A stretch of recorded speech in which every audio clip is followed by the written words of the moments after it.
Okay, cherubs, this is The Banjo Lesson by Henry Ossawa Tanner, painted in 1893. Here we have an old African-American man sitting in an austere room and teaching a barefoot boy to play an instrument developed by African Americans and based on a traditional African instrument, the Kora.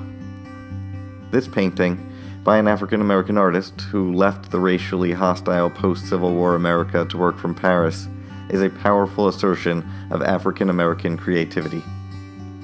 Though the Emancipation Proclamation, penned by Abraham Lincoln in 1863, ended slavery in the U.S., those unwilling to accept the equality among human beings found a number of ways to continue intimidating racial minorities. The artist responsible for this image was, for example, carried into the middle of the street and tied to his easel by his classmates. The belief was that those of African descent could never be great artists. Among the prejudices this painting is responding to is the belief that Africans were inherently musical, that if the former slaves could produce music, it could not be the product of education, practice, or creativity, but biology. This prejudice represented an unwillingness to accept that this music, this art, could be created by Africans as people, and instead attribute its creation to nature. The Banjo Lesson, with its subject as well as its title, stresses the role of education and the creation of culture and art by humans. The image of an African American playing music was often lampooned in the South, most famously by a minstrel act called Jim Crow, which later provided the name for a series of laws used to prohibit freedmen from the democratic process, the Jim Crow laws. The Jim Crow Minstrel Act had a white man painted in blackface mocking African Americans and their culture. Tanner's painting includes no caricature, and he paints the scene with its full seriousness to combat those images of prejudice. When looking at this painting, I'm reminded of some words written by Frederick Douglass, the abolitionist who escaped slavery.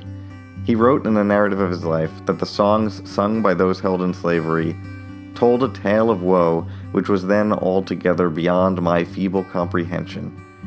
They were tones loud, long, and deep. They breathed the prayer and complaint of souls boiling over with bitterest anguish. Every tone was a testimony against slavery, and a prayer to God for deliverance from chains. The ability to communicate emotion through sound, the creation of music, of art, among this community, affirms their humanity loudly and beautifully within a system designed to destroy it. The music he heard was heroic. This painting, and the music represented, is more than a tradition being passed along from generation to generation, which by itself would be an assertion of African American culture to those who would oppress it. It stands as evidence against inequality and dehumanization by its very existence. Each brushstroke here is a testimony against slavery and oppression.